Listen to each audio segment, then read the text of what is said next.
I've made my way through some valleys and desert, believing that I'd get lost. I stood at the foot of what felt like Mount Everest, knowing I had the strength for the climb. 'Cause through every trial, each test and temptation, one thing is sure every time. Over and over, again and again, God is faithful. Over and over, again and again, through it all, He's made me able to stand and survive, to come through alive, and it sure looked like I couldn't win. But Jesus is with me, so I'll claim the victory over and over again.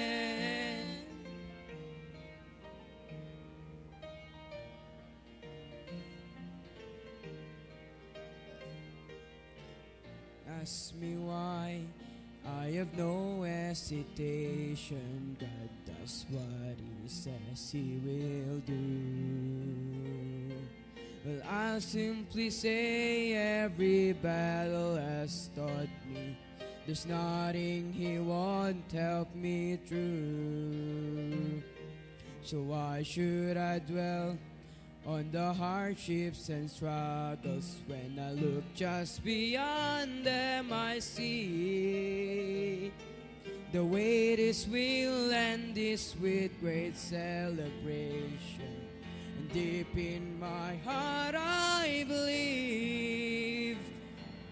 Over and over, again and again, God is faithful.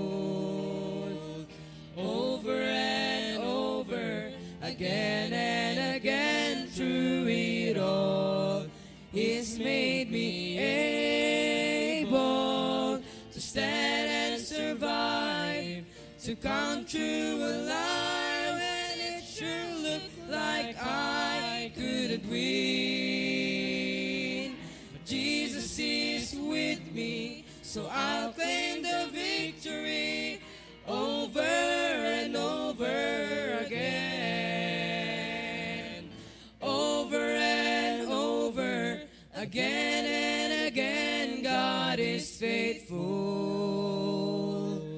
Over and over, again and again, through it all, He's made me able to stand and survive, to come through alive, when it sure looked like I couldn't win. Jesus is with me, so I'll claim the victory over and over again. Jesus is with me, so I'll claim the victory over and over, over and over, over and over again.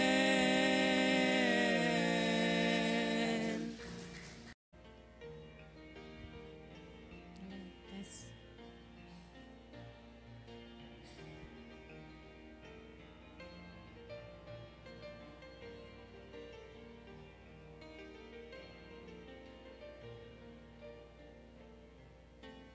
It is hard to understand God's purpose in our lives.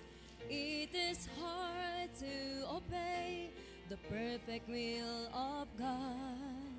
But all we need to do is to trust Him with all our heart, because God is faithful every time.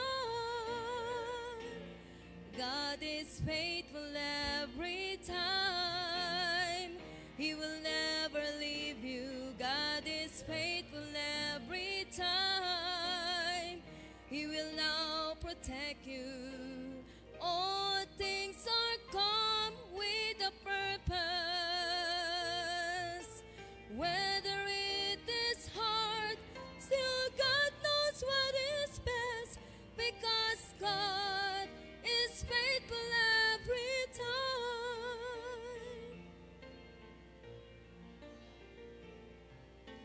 Never stop to run the race that God has set before us. Do your best to reach your goal, and God will take the rest. Lay aside your burden at His feet, because God is faithful every time. God is faithful every time. He will never leave you. God is faithful every time. He will now protect you. All things are come with a purpose. Whether it is hard, still God knows what is best, because God is faithful every time. Whether it is hard, still God knows what is best, because God is faithful every time. God is faithful every time.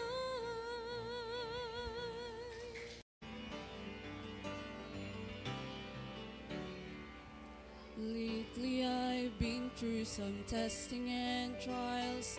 Felt like a detour that went on for miles. But standing here now looking back, I can say, Lord, I'm thankful. Some storms I thought I would never survive, but here I am feeling so strong and alive. The darkness is past and the morning is bright, and I'm thankful. Lord, I'm thankful like David after Goliath, like Paul and Silas after the jail. I'm thankful like Daniel after the lions. Lord, I'm thankful.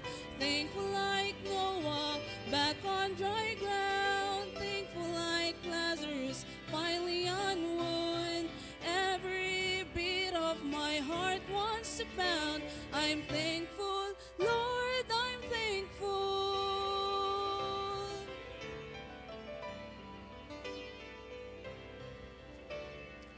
I battled giants of failure and fear, shadows of doubt where my hope was unclear. But all along, Lord, you were hovering near, and I'm thankful.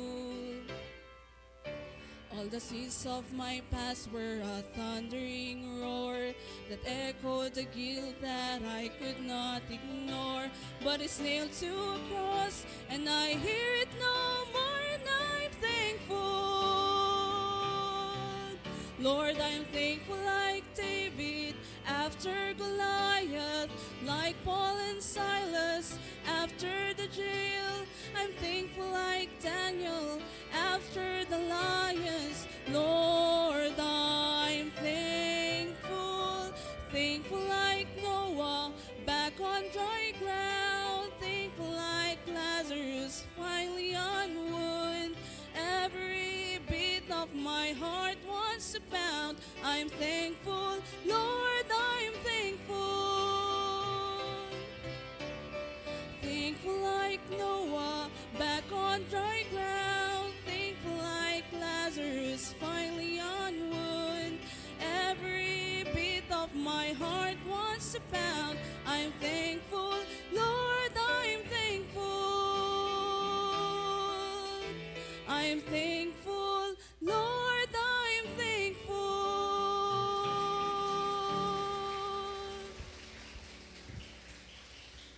Amen. All right. Good songs we heard. Amen.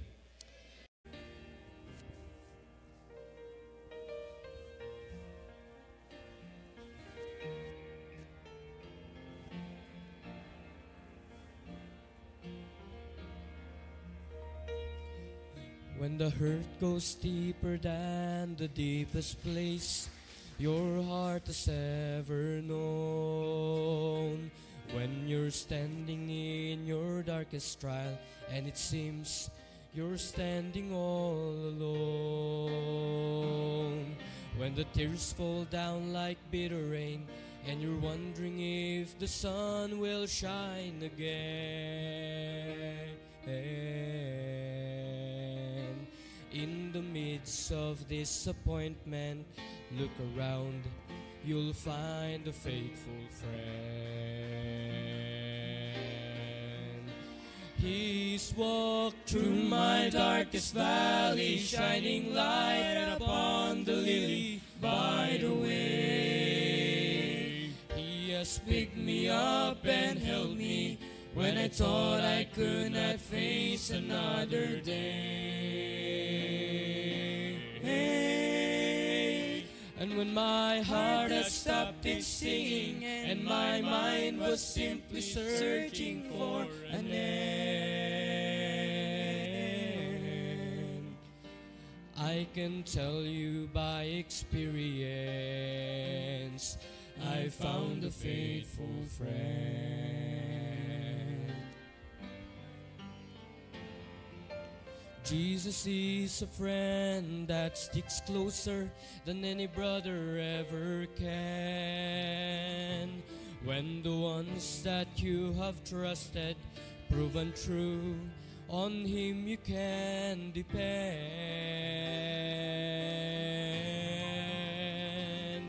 He will never fail or let you down, and His love will help the broken heart to mend. So pick up the broken pieces and turn around, you'll find a faithful friend.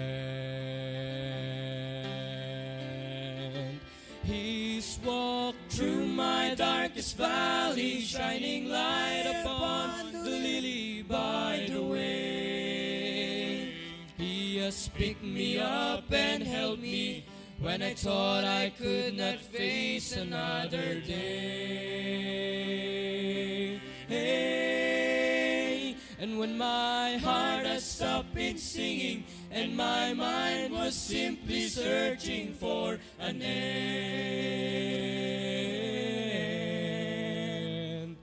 I can tell you by experience, I found a faithful friend. He's walked through my darkest valley, shining light upon the lily by the way. He has picked me up and held me when I thought I could not face another day. And when my heart had stopped its singing and my mind was simply searching for an end, I can tell you by experience, I found a faithful friend. Oh, I can tell you by experience, I found a faithful friend.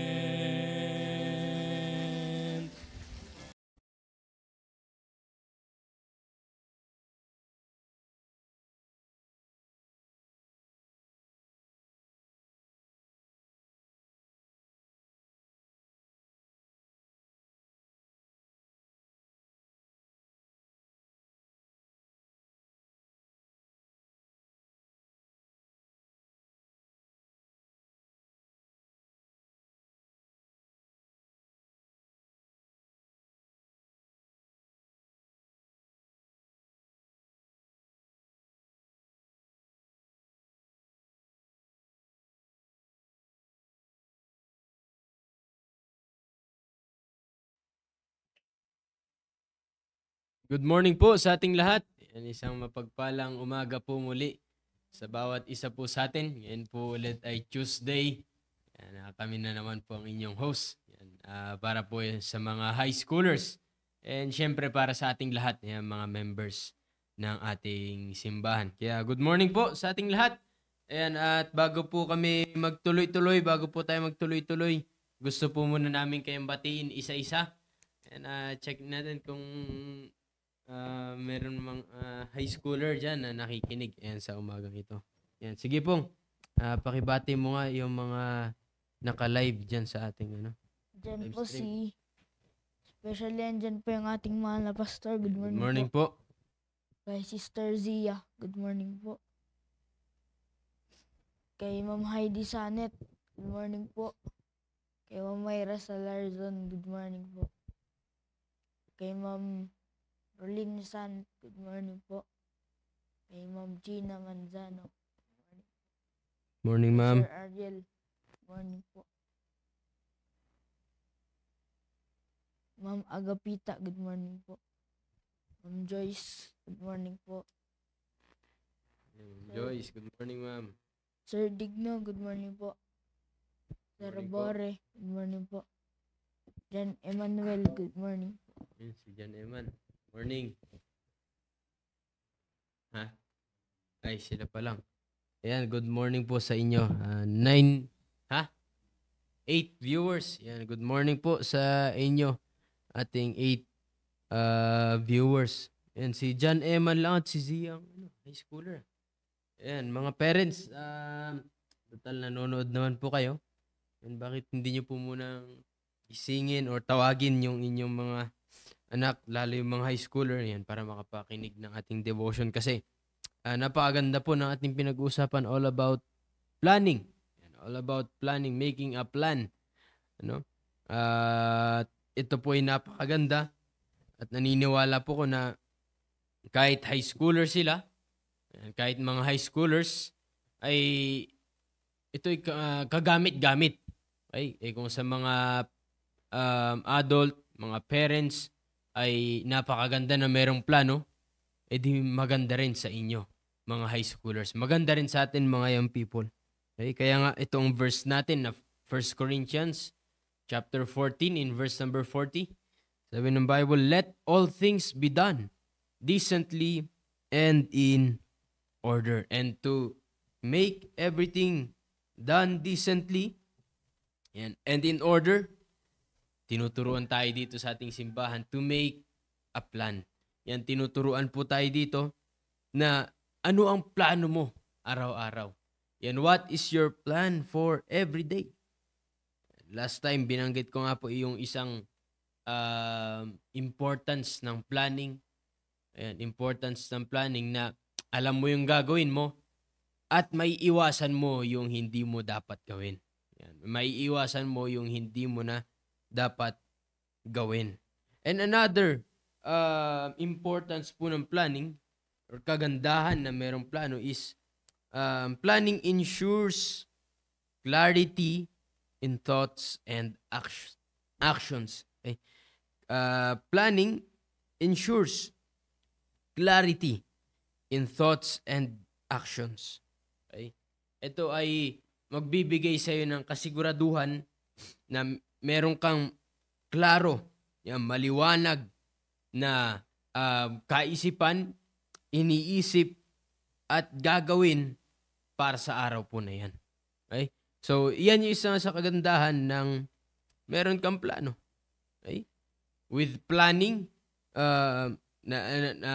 kuha nyo po yung thoughts, yung isip po muna, and yung ating actions, kasama yung ating mga ginagawa.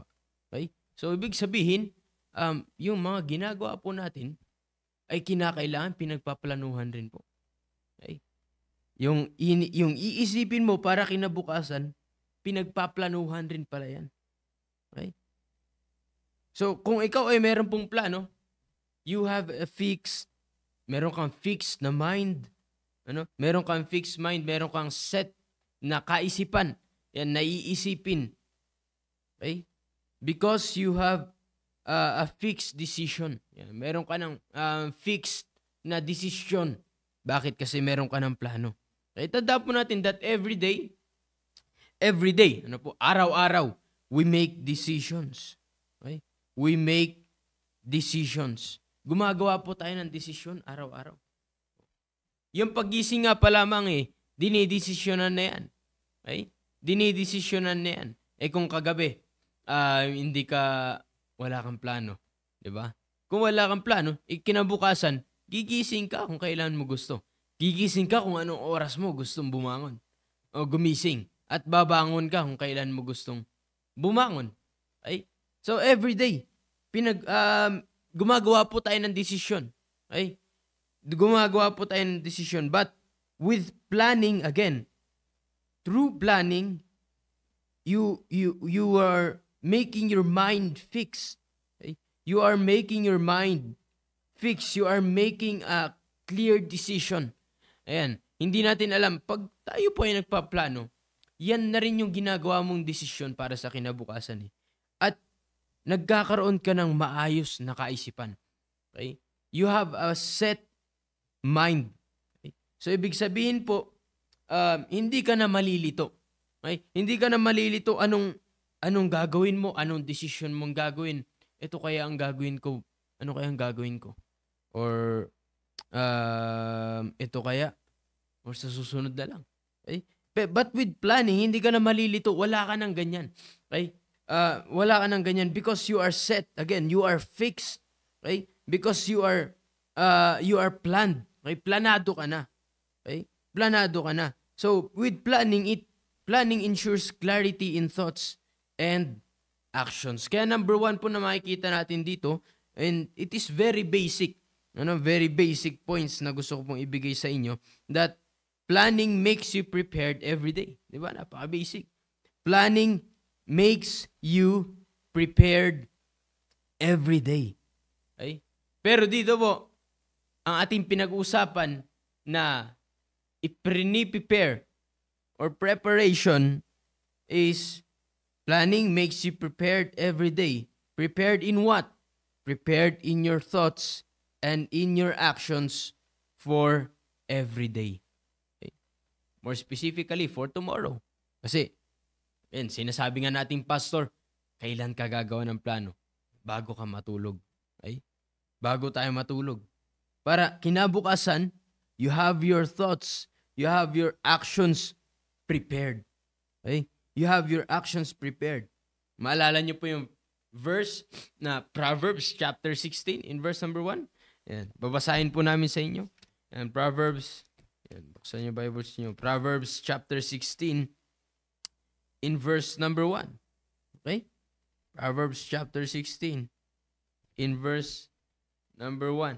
Ayan. Sabi po ng Bible dito, the preparations of the heart in man, and the answer of the tongue is from the Lord. The word preparations here, it means mental disposition. Okay? It talks about the mind. Mental disposition. Okay? So, pag sinabi po nating mental disposition, it means arrangement of the mind. Arrangement of the mind or character. Okay? So, from this verse, ano po ang makikita ninyong prepare? The heart. Okay? The heart. And, pag sinabi po ng Bible na heart, it sometimes pertains to the mind, to the will. Okay? The inner man. Yan yung ating loob. Yung ating puso, yung ating isip. Okay? So, tandaan po natin, kasi ang commonly na prepare ay, although binabanggit na rin naman ibang mga magulang. Diba? Bago pumasok, and kayong mga high schoolers, and back to school na naman kayo ngayon. And alam ko, sinasabi rin ng inyong mga magulang na bago matulog, i-prepare mo na yung gagamitin mo. Diba? I-prepare mo na yung gagamitin mo, yung mga susuotin mo, yung mga gamit mo sa school, kinakailangan naka-prepare na yan. Kinakailangan nakaayos na yan. Pero, alam nyo po ba na hindi lang po yung gagamitin mo ang prepare. Okay, yung susuotin mo, yung kailangan mo na gamitin for tomorrow ang prepare. Okay? But alam nyo po, ang pinakamahalaga na i-prepare po natin unang-una is the heart. Okay? Our heart. Okay? Our heart. Again, yung ating puso. Okay? Sa Proverbs chapter 4, in verse number 23. Sabi po ng Bible dito, keep thy heart with all diligence, for out of it are the issues of life. Diba? You have to keep your heart. You have to guard. You have to watch over for our heart. Because, ano sabi ng Bible, out of it, mula dyan, are the issues, the outgoing, yung mga lumalabas, yung mga issues of our life. Kasi mula dyan nakabase yung ating pong actions. Okay? Mula po dyan nakabase yung ating mga gagawin. Okay? Kung ano po ang nasa puso natin, anong nasa isip natin, yan po ang lalabas. Yan po ang gagawin po natin. So, mga kapatid, kung hindi po prepared yung ating puso't isipan, lalabas dyan is unprepared. Okay? Hindi rin prepared na mga actions. Okay? Hindi rin prepared na mga actions. Kaya nga po, ang prepare unang-una, okay? Tandaan ninyo, mga high schoolers, okay? Maganda na prepared kayo sa iyong susuotin for tomorrow. Sa iyong gagamitin for tomorrow. Pero ang unang-unang prepare is the heart. Our actions, or our mind and our actions. Para saan ang maayos na kasuotan kung ang puso mo naman or ang ginagawa mo ay hindi maayos? Diba? Para saan yun? Maganda nga ang panlabas, maganda yung suot mo eh. Diba? Maganda ang kasuotan, maganda ang panlabas. Pero, kamusta yung nasa loob? Diba? Kamusta yung isip mo? Kamusta yung puso mo? Kung hindi maayos ang ating puso at isipan because you are not prepared, wala kang plano, hindi ka nagplano para sa Panginoon, ano rin ang asahan natin sa ating actions? Therefore, hindi rin maganda. Okay? Therefore, hindi rin maganda. Diba? Magandang ang panlabas, pero ang panloob ay masama naman. Para saan po yun? Diba? Remember, sabi ng Bible, Jeremiah 19 verse number 6. Bakit yung heart ang prepare? Jeremiah 19 in verse number 6. Okay? Sabi ng Bible dito. Mali ito ha. Okay, pero may sinasabi po ang Bible that the heart is deceitful above all things. Okay? The heart is deceitful above all things. Yan, Jeremiah chapter 17 in verse number 9. Yan, Jeremiah chapter 17 in verse number 9. Yan, sabi ng Bible, the heart is deceitful. Okay? Deceitful. Okay? Yung word na deceitful po dyan ay pagtitignan po natin yung meaning, inihalin tulad po siya sa isang null. It means it is swelling up. Okay? Kumbaga, lumulobo, tumataas. O sa ating kolokyal na pananalita, ayan, lumalaki ang ulo. Diba? Yumayabang. Ay, alam niyo po ba na ganyan po ang ating puso? Okay? Ang puso po ay sadyang mapagmataas. Sadyang mayabang. Okay? The heart is deceitful above all things. Above all things, sabi ng Bible. And desperately wicked. Who can know it? Diba? It is desperately wicked. Verse number 10. I, the Lord, search the heart. Tandaan po natin, ang nakakita ng ating puso, ang Diyos mismo.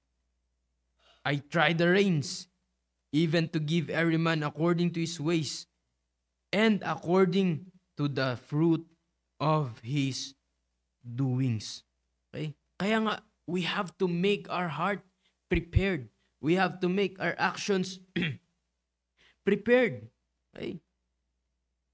Kasi nga po, tignan po natin, ganyan ang ating puso bilang mga tao. Mapagmataas, mapagmayabang, nandyan po ang kasalanan. Okay? Kaya nga again, sabi nga ng Bible sa Proverbs 27 in verse number 1, di ba? Oh, boast not thyself of tomorrow, for thou knowest not what a day may bring forth. Kaya nga, you may be prepared on your outside, but in the inside, you are not. Di ba? Because you lack preparation dahil hindi ka nag-prepare. Anong klaseng preparation? Yung pagpaplano. You lack preparation because you are not planned. Di ba? Tandaan po natin, ang masamang ugali ay dulot ng masamang puso. Okay? Iyan po ay dulot ng masamang puso.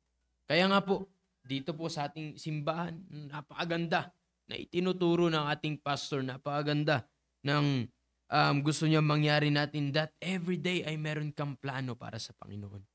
Katulad ngayon, mga high schoolers, ano ang plano ninyo para sa Diyos? Para sa Panginoon na, although kasama na everyday, kaya yung lahat ng gagawin ninyo sa buong maghapon. Di ba? Sunod-sunod yan. Alam mo dapat yung gagawin mo. So, big sabihin yan, fix na yung mind mo, ito yung mga gagawin mo. Yan.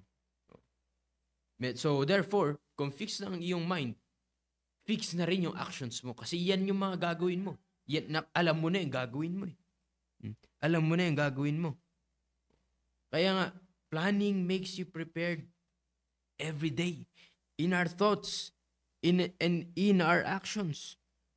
Yung isip mo, yung puso mo ay prepared na. Okay? Kaya nga anong ginagawa natin pagkatapos natin isulat, anong magandang gagawin dyan? Ipag-prepare mo. Pag-pray. Ayun, pag-pray mo bago ka matulog. Di ba? Yan ang pinakamaganda. Yan ang pinakamaganda. Para, again, sabi ko nga po sa atin, sabi ko nga sa inyo, mga high schoolers, hindi lang yung gagamitin mo ang prepare. Hindi lang yung susuotin mo. Kundi ang pinaka-unang-una at pinakamagandang prepared is yung puso mo. Diba? Yung isip mo at yung actions mo. Diktado ng iyong plano para sa Panginoon. Diktado ng gagawin mo para sa Panginoon. That's why planning makes you prepared every day. And if you are prepared every day, number 2, planning makes you excited every day. If you are prepared, mga kapatid, you are also excited on what you will do. Di ba? Ganun lang po yan kasimple. O, di ba? Kaya nga sabi ko nga po sa inyo kanina, yung pagising pa lamang, pinagpaplanuhan na yan eh. Di ba? O. Pero kung wala kang plano, kahit anong oras, okay lang. Nababangon ka kung kailan mo gusto. Okay? Wala ka excitement. You are not eager. Okay? Pag sinabi natin excited, it means you are eager. You are characterized with high energy, with enthusiasm. You are joyous. Okay? Masaya ka. Masigla ka. Okay? Meron kang gana sa iyong gagawin. Okay? Making your everyday planned for God will make you excited for God. Okay? Yung araw-araw na meron kang plano sa Diyos para sa Panginoon, yan ang magbibigay pa sa'yo ng excitement, lalo para sa Diyos. Okay? Tandaan ninyo mga high schoolers, hindi ka matamblay. Hindi ka malungkot. Hindi ka tulad ng wala kang gana. Mga high schoolers, especially sa ating ginagawa para sa Panginoon. Because you have a plan. You have your heart fixed. And you know you will be doing again something for God. Maayos na yung puso mo eh. Nakaset na eh. At alam mo na meron ka uling gagawin para sa Panginoon. Alam mo na meron ka ulit i-accomplish para sa Panginoon. Yan. Di ba? Bakit walang ganang pumunta sa bahay-sambahan? Di ba? Katulad ngayon. Ngayon po ay Tuesday. Ayan, mamaya po ang ating prayer meeting. And minove po muna ang ating midweek service. Ayan, so kahapon pa lamang, sinabi na yan ng ating pastor. Di po ba? Nasa GC naman po natin yan. So aware po tayo. So ngayon mga high schoolers, sino sa inyo ngayon ang kagabi pa lamang, plinano nyo na bukas midweek service namin, pupunta ako sa bahay-sambahan. Di ba? Sino sa inyo ang gumawa ng desisyon na ganyan? Sino sa inyo ang nagplano na ganyan? Di ba? Anong oras ang dismissal ninyo, mga high schoolers ngayon? 4 or 4:30. O, di ba? Ang ating midweek service, ang ating pananambahan, anong oras ang start? 6, di ba? O 6, from 4:30. Kinakailangan, sasabihin mo, hindi ako magpapalate. Hindi ako magpapalate sa pananambahan namin. Diba? Hindi na ako magpapalate sa aming pananambahan. So from that, di ba? Maiiwasan mo na yung after ng class, mag-aaya pa yung mga classmate ninyo na gagala or maglalaro or kung anong gagawin pa ninyo, di ba? Pero dahil meron kang plano, okay, nakaset na yan, may iwasan mo na sumama, sumunod sa kung ano-anong aya ng mga kaibigan mo. Bakit? You are fixed. You are prepared. Meron ka ng plano. At dahil pinagplanuhan mo na, na pumunta sa bahay-sambahan. At dahil meron kang plano, dahil prepared ka na ngayon, excited ka rin dapat na pumunta sa bahay-sambahan. Kaya nga, again, bakit walang gana na pumunta sa bahay-sambahan? Di ba? Dahil walang plano. Dahil hindi pinagplanuhan talaga. Di ba? Pupunta lang kung kailan gusto. Bakit? Hindi naman naka-fix. Diba? Hindi ka naman prepared. Kaya nga, mga schoolers, mamaya, pananambahan natin. Sino kaya sa inyo excited na pumunta sa bahay-sambahan? Diba? Hindi kayo magpapalate. Katulad nga na sinabi ni David sa Psalm chapter 122 in verse number 1. Meron kaya kayong ganito rin na nararamdaman? Meron din kaya kayong ganitong klaseng isip? Sa tuwing kayo ay pupunta sa bahay-sambahan? Ano sabi niya? I was glad when they said unto me, let us go into the house of the Lord. Diba? Mga high schoolers, diba? May kasiyahan pa ba kayo sa tuwing pupunta sa bahay-sambahan ng Panginoon? Diba? Pag Sunday morning, maganda, nandito Sunday afternoon, but how about yung midweek service natin? Katulad nga mamaya. Diba?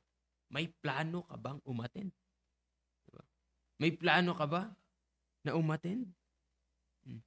And, sabi nga rin ng ating pastor, sa tuwing a-attend tayo, kinakailangan may plano ka rin. Ano ang gusto mong mangyari sa'yo? Diba? Ano ang gusto mong baguhin ng Diyos sa'yo? At dapat may plano ka na meron kang matutunan. Diba? So, everything comes with a plan. Okay? Kaya napakalaga na merong plano. Napakalaga na merong plano. Para ikaw excited. Ikaw ay masaya. Ikaw ay hindi ka matamlay. Hindi yung wala kang gana. Bakit walang gana sa soul winning? Diba? Bakit walang gana sa soul winning? Mga schoolers, papasok kayo sa school. May mga classmate kayo. May mga schoolmates kayo dyan na hindi pa na-sharean. Diba? Sa dami ng estudyante sa inyong school, may plano ka kaya na makapag-share? May plano ka rin ba na mag-soul winning? Or mag-invite? Nakalagay ba yan sa iyong plano? May plano ka ba para sa Panginoon na ganyan? Na sa recess ay at least meron akong 5 na souls won. Makapag-share ako ng 5 at ito ay i-invite ko mamaya sa service. Kung hindi man mamaya, for Sunday. Diba? May plano ba kayo na ganyan? Sa lunchtime, after ninyo mag-lunch, makapag-share ulit kayo. May plano ka kaya na ganyan, high schooler? Pero bakit matamlay? Diba? Wala kang gana for soul winning. Kinakailangan mo pa ng itutulak ka para mag-share. Dahil nga, wala talagang plano. Hindi talaga pinagplanuhan. Diba? Kaya nga, sa araw-araw, diba? Sa araw-araw, ano ang plano mo para sa Diyos? Ano ang plano mo para sa Panginoon? Pero pag may plano ka, paggabi pa lamang alam mo na yung mga susunod ng gagawin mo. Ito yung paggising ko, magpe-prepare ako. Yan. At pupunta ako ng school. At pagdating sa school, ay ako ay kinakailangan mag-social winning ako. Yan. Mag-i-invite ako. Yan. And after ng class, kinakailangan hindi ako malate sa pagpunta sa bahay-sambahan. Diretso na ako sa bahay-sambahan. Di ba? At pagdating dito sa bahay-sambahan, ito yung gusto kong matutunan. Ito yung gusto kong mabago sa aking sarili na hindi maganda. Meron ba tayong plano na ganyan? For everyday? For everyday? Pero bakit again, wala tayong excitement, wala po tayong gana, parang matamlay tayo, yan, malungkot, di ba? Dahil hindi pinagpaplanuhan. Wala tayong plano. But if you are made up with your plan, for everyday, for tomorrow, again, you are excited. You are eager to do something for God. You are joyous. Again, pag sinabi natin eager, excited, it means you are eager, you are joyous. Masaya ka for another accomplishment to be done for God. Masaya ka na meron ka na namang gagawin ulit para sa Panginoon. Meron ka ulit gusto mangyari sa Panginoon. Kaya nga, yan po yung kagandahan. That's why, mga schoolers, napakaganda that you must have a plan, okay, for God. Okay? For God, again, para sa Diyos. Maganda yung meron kang, alam mo yung schedule mo sa yung pagkasunod-sunod ng iyong gagawin. Pero, ang tanong, nandyan ba ang Diyos? May gagawin ka rin ba para sa Panginoon? Kaya nga, katulad nun, mga high schoolers, papasok kayo sa school ninyo. Dapat see to it. Siguraduhin ninyo na meron kayong, gagamitin kayo ng Diyos dyan. Meron kayong masosol winning at may invite man lang. Huwag niyong hayaan na matapos ang inyong klase na wala kang nagawa para sa Panginoon. Okay? Kaya nga kinakailangan, pagpaplanuhan mo talaga yan. Sasadyain mo na isulat. Yan. Yung plano mo for God. Every day. Yan. For you to be prepared and excited for God. Every day. Para ikaw ay prepared at excited sa araw-araw, you make a plan. Kinakailangan gagawan mo talaga ng plano. Okay? Kaya nga mga high schoolers, kung ngayon baka kagabi hindi ka nakagawa ng plano mo, narinig mo itong devotion natin ito, pinag-usapan natin is all about planning, yan. Why not make a plan? Gumawa ka na ng plano mo para sa araw na ito. Again, pag sinabi nating planning, yung kagandahan na meron kang planning, it ensures clarity in thoughts and in your actions. Meron kang maayos na isip. Hindi kung ano-ano ang iniisip mo, hindi kung ano-ano ang inilalagay mo sa iyong kaisipan, at dahil maayos rin yung isip mo, yung actions mo rin, yung bunga ng inisip mo, magiging maayos rin. Magiging maayos rin. Because again, number 1, planning makes you prepared every day. In thoughts and in our actions, you are prepared. Maayos yung isip mo, maayos yung puso mo, at dahil yan ay maayos, yung actions mo rin ay magiging maayos. Because you are prepared. You are planned. Okay? And planning will make you excited every day. Magiging excited ka lagi. Masigla ka. Diba? Masigla ka at masaya ka. Okay? Masaya ka para sa gagawin mo ulit para sa Panginoon. Kaya nga mga schoolers, the question, are you prepared for today? Are you prepared for today? Yung puso mo ba? Yung isip mo is prepared? Yung actions mo is, are you prepared? Are you excited for today? Diba? Masaya ka ba? Masigla ka ba sa araw na ito? Bakit yung iba sa inyo malungkot na papasok na naman? Diba? Tinatamad pumasok. O, diba? Kasi wala kayong plano. para sa araw na yan. Pero pag meron kang plano, excited ka, masigla ka. Alam mo yung mga dapat mong gawin. Alam mo yung pagkasunod-sunod ng iyong gagawin. Hindi ka malilito. Again, hindi ka na manghuhula sa iyong gagawin. At ang kagandahan, yung plano po natin na ito na ating pinag-usapan ay hindi lang po yung plano na para sa atin, pero plano natin para sa Panginoon. Yan yung plano mo na gagawin mo para sa Diyos. Kaya nga mga high schoolers, meron bang kayong plano for today? May plano ba kayo ngayong araw na ito? Ano ang gusto ninyo mangyari sa araw na ito? Ano ang gusto ninyo na mangyari sa araw na ito? Ganun rin po sa atin, bawat mga members. Diba? Ano ang gusto mong mangyari sa araw na ito? Kaya nga yan po ay lahat pinagpaplanuhan. Lahat po yan ay nakabase sa ating pong plano para sa Panginoon. Pero kung wala po tayong plano, again mga kapatid, diyan papasok yung matamalay ka. Wala kang sigla. Wala kang kasiyahan. Lalo na yung gagawin mo para sa Panginoon. Lalo na yung gagawin mo para sa Panginoon. Bakit? Wala kang plan. Wala kang written plan. Kaya nga po, dito po sa ating church, tinuturuan po tayo to everyday make a plan. Yan. Yung plano na hindi lang po nasa ating isip, kundi yung plano talaga na nakasulat. Yan. Nakasulat, written plan. Para yan po ipagpe-pray mo at hindi mo makakalimutan.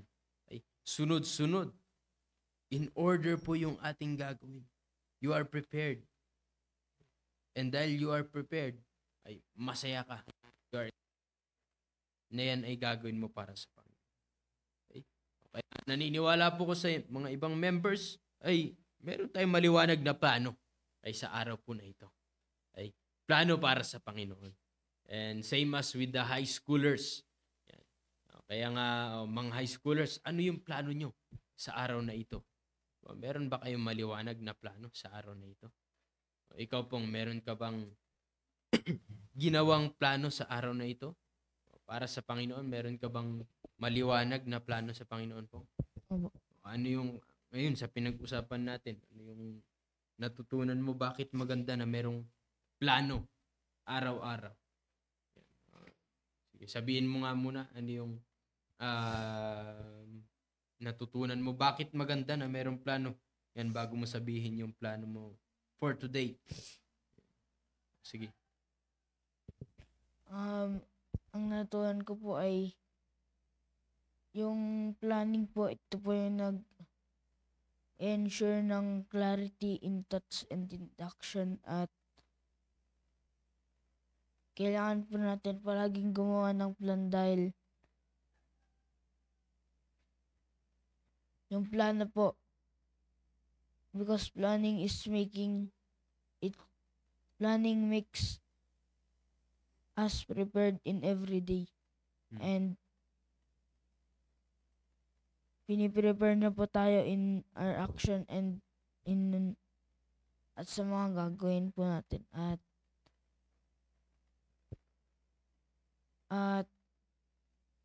gaya po ng sabi po ni Brother Misha kanina na para saan ang maayos na kasuotan kung hindi naman maayos ang puso. Kaya dahil sabi nga po sa Bible na the heart is deceitful.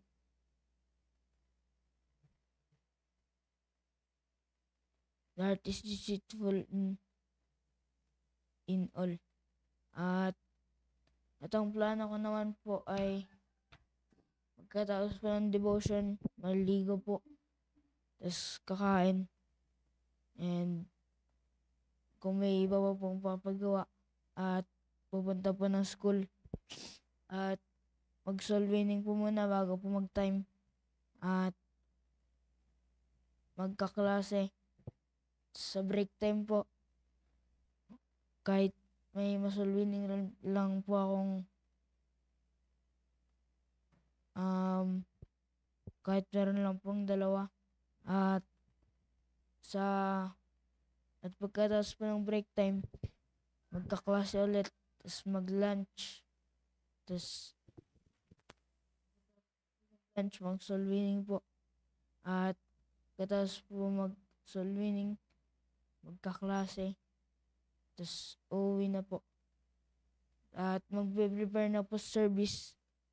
At pagkatapos po ng service ay magwawalis na po sa court. At kakain. Tapos gagawa na po ng plano.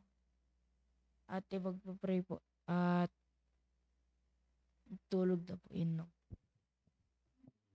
Ayan. At least meron ka sinusunod na plano. Nakikinig dito si Ma'am Julie. Ma'am Julie. Na rin. Di ba sir? Ba nandiyan si Ma'am Julie? Ayan, no? Kaya ayusin mo. Yan, naririnig niyo po. Yan, Ma'am Julie. Ang tinig ni Pongpong. Yan, at least meron siyang plano. Di ba? Pero mas maganda yung mas specific pa. Ano yung, kaya nga, merong oras yan. Sunod-sunod at ano yung gusto mo talaga na mangyari. Diba? Kaya maganda yun. Maganda yun. Yun nabanggit ni Pong na gano'n. No? Break time, mag-soul winning siya. After lunch time, soul winning. After ng klase, diretso uwi. Diba? Diretso uwi, hindi na kung saan pupunta. Hindi na kung sino-sino ang kasama. Diretso dito, yan. Prepare para hindi malate. Yan, sa pananambahan. Di ba? Ilan sa mga high schoolers ang laging late for sa ating services. Yan. Pero kaya nga kinakailangan pagplanuhan nyo talaga, pipiliin nyo talaga, sasadyain nyo talaga na hindi malate para hindi ka malate. Pero pag sinadya mo talaga malate, talaga malilate ka. Yan. Kasi wala kang plano. Pero pag may plano ka, ayun, napakaganda. Diba? Napakaganda. Sunod-sunod yung mga gagawin mo. Sige, Joanna, ano yung bakit maganda na merong plano at i-share mo yung kung maganda yung merong plano o ano naman yung plano mo. Ang maganda po pag meron po tayong plano, if you have a plan, you have a fixed mind and a clear decision, and you have a set of mind, and planning will make you prepared every day. At ang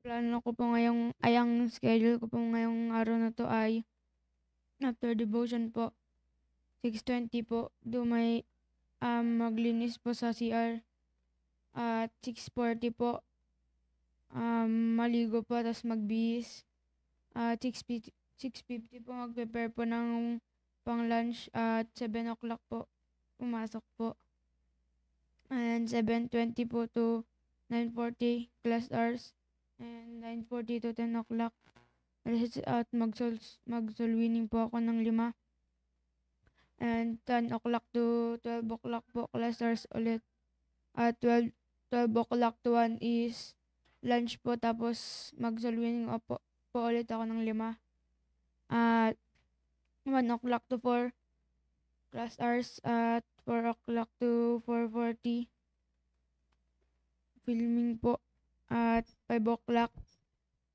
got home at 5:10 po change cloth and 5:30 po prepared a stand-up violin and 6 o'clock to 8 o'clock po service po and 8 o'clock to 9 meeting with group mates and 9:30 po change clothes and 9:40 po maglinis po ulit sa CR at 10 o'clock to 10:30 eat for dinner and 10:40 wash plates and 10:50 po fix the plates and 11 o'clock to 12 o'clock po magpray po and 12:10 po make a plan for tomorrow and 12:30 po matulog na po. Yun lang.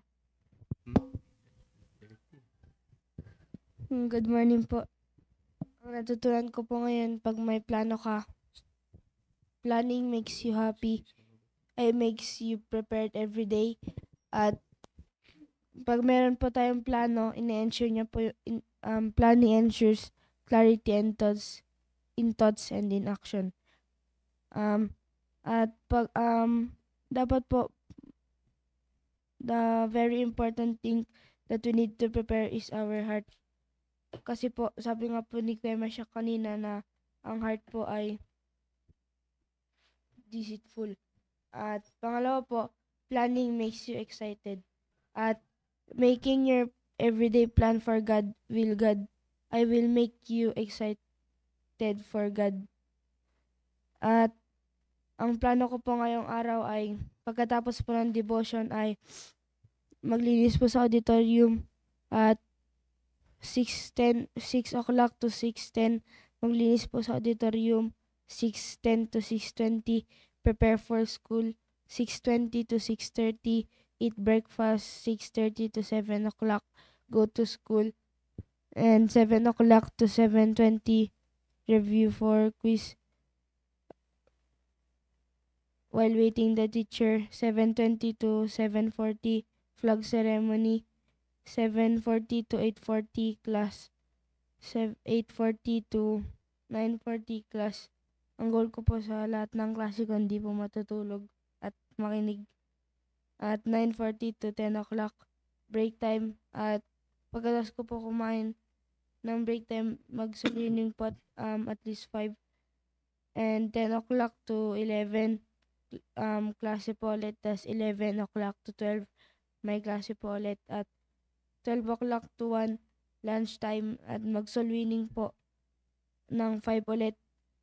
At pagkatapos po mag-swimming, invite po yung mga nasyalan para sa Sunday para po may makasama na kaklases pa Sunday. At 1 o'clock to 4 klase po ulit, and after class po 4 o'clock to 4:30 clean classroom, at 4:30 to 5 o'clock go to church, 5 o'clock to 5:30 change clothes and prepare stands, 5:30 to 6 play violin, 6 o'clock to 8:30 midweek service, 8:30 to 9 o'clock group meeting, 9 o'clock to 9:30 maghatid po ng disciple, at 9:30 to 10 o'clock gumawa ng schedule for tomorrow, and 10 o'clock to 10:30 prepare my clothes for tomorrow and matulog na po.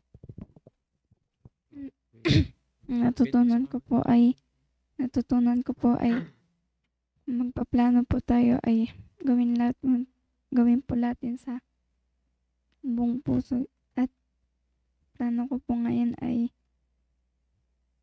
pagkatapos po ng devotion punta kay Ma'am Milpa, at pagkatapos punta kay Ma'am Milpa ay mag-prepare pa para sa school, at pagkatapos mag-prepare para sa school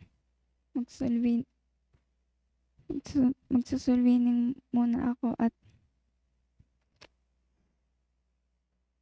pagkatapos magsulwining magle-lesson, at sa break time naman po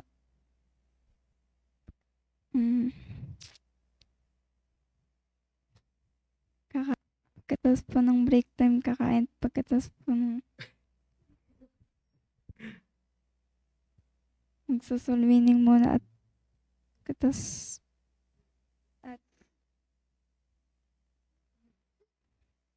pagkatapos magsulwining magle-lesson, at pagkatapos sa lunch naman po ay pagkatapos po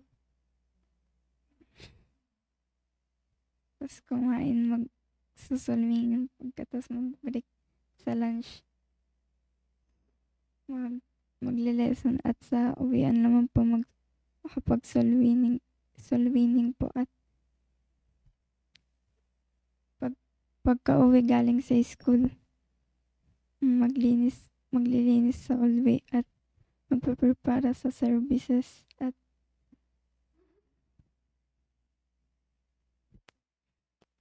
ayusin mo kasi may mga nakikinig sa'yo eh. At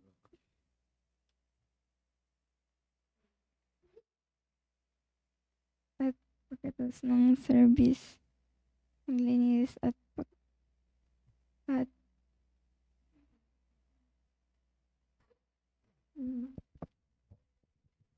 Hindi ba nyo Nang- kasi may nakikinig sa inyo. Umarap kayo dun sa camera. Ang natutunan ko po ay dapat maging masigla tayo sa ginagawa natin para sa Panginoon at ang plano ko din pagkatapos po ng devotion mga 6:21 ay tumulong maglinis sa church at 6:20 ay magpalit para pumasok at 6:25 maghanda ng baon at mga 7:17 pumasok na at 9 mag-soul winning at kumain at umuwi at magpalit para mag-service at pagkatapos mag-service tumulong maglinis sa church at pagkatapos tumulong maglinis sa church mag-pray pagkatapos po mag-pray matulog, yun lang po. Nandiyan kayo sa labas, sa lakas ng boses. Diba? Meron plano, di ba? Di ba? Sabi nga ni Joy, mag-break siya bago kumain. Yes. Yan. So, again, mga high schoolers, mga viewers po namin this morning, yan, and sa mga hindi rin po nakikinig, pinapaabot namin sa inyo ito. Mamaya po ay ating service. Okay? Mamaya. So, sikapin po natin na hindi malate at makapagsundo pa tayo. Okay? So, please be here. Pumunta po kayo mamaya dito para po sa ating pananambahan. Sa ating pong service. 6 o'clock po yun. Pumunta po kayo. Yan, at mag-invite. Okay? So, I hope kami po ay naging blessing po sa inyo. At mga viewers, salamat po. Kay Ma'am Maria Cristina, kay Ma'am Rolin, Ma'am Julie. Yan, sila yung mga naidagdag sa ating live. Okay? So, okay.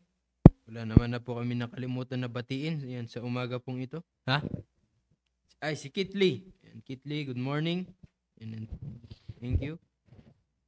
Bye, kinig. Okay na? So, ulit, wag po natin kalimutan yung ating pong pananambahan mamaya. At wag natin kalimutan yung ating devotion, yung ating pinag-usapan dito about making a plan.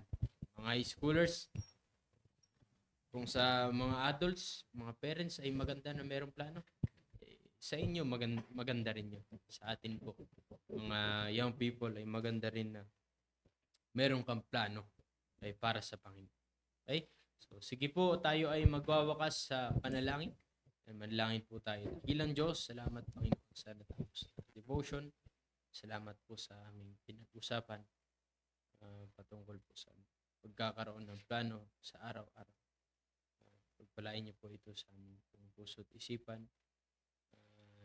Hindi po namin makalimutan.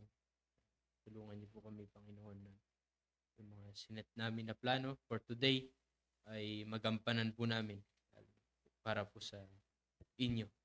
Mamaya ay aming pong midweek service, aming pong prayer meeting. Palain po ninyo, muli niyo pong dalhin yung mga anak po ninyo, members dito po sa inyo pong bahay sambahan. At pagpalain niyo po ang pong maghapon, kayo pong mag-ingat, Panginoon, sa lahat po. Binigay po kami ng kapatawaran sa aming pong pagkukulang at pagkakasala po sa inyo. Dito po aming dalangin sa pangalan ni Jesus. Amen. Maraming salamat po. Again, good morning. Thank you po.